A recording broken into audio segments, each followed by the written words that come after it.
বিসমিল্লাহির রহমানির রহিম। ইলেকট্রোপ্লেটিং বা তড়িৎ প্রলেপন কিভাবে করা হয়। ইলেকট্রোপ্লেটিং যেমন আমরা যদি লোহার তৈরি কোনো জিনিসের উপর ইলেকট্রোপ্লেটিং পদ্ধতি ব্যবহার করি তাহলে কি করতে হবে, তাহলে লোহার তৈরি জিনিসের উপর সিলভার নাইট্রেটের দ্রবণ, যদি আমরা সিলভার নাইট্রেটের প্রলেপ দিতে চাই তাহলে কি করব, তাহলে সিলভার নাইট্রেট দ্রবণ আমরা একটি পাত্রের মধ্যে নিব। এরপরে কি করব, যে জিনিসটির উপরে ইলেকট্রোপ্লেটিং করতে হবে সেটাকে ব্যাটারি ঋণাত্মক প্রান্তের সাথে যুক্ত করে ক্যাথোড হিসেবে ব্যবহার করতে হবে, এবং এই যে সিলভারের পাতটা অ্যানোড হিসেবে ব্যবহৃত হবে। এরপর কি হবে, এরপর এই সিলভার পাত হতে ধাতব সিলভার পরমাণু একটি ইলেকট্রন ত্যাগ করবে এবং সিলভার আয়নে পরিণত হবে। এই আয়নটি দ্রবণে চলে যাবে এবং ক্যাথোডে গিয়ে ক্যাথোড থেকে একটি ইলেকট্রন গ্রহণ করে ক্যাথোডে লেগে যাবে। এভাবে লোহার তৈরি জিনিসের উপর সিলভারের প্রলেপ পড়ে। তো এখানে সিলভার নাইট্রেটের বিয়োজন ঘটে, যেমন সিলভার নাইট্রেট,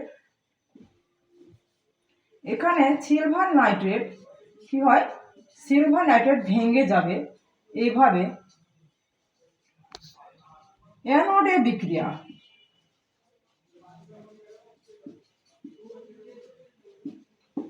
অ্যানোডে বিক্রিয়া, এখানে অ্যানোডে কি করে, ধাতব পরমাণু সিলভার একটি ইলেকট্রন গ্রহণ করে সিলভার আয়নে পরিণত হবে। সিলভার জারণ বিক্রিয়া।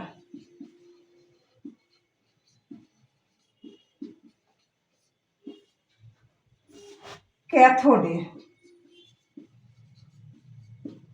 ক্যাথোডে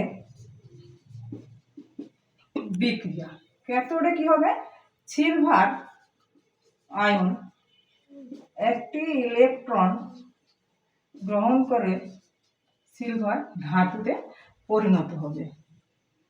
বিজারণ বিক্রিয়া।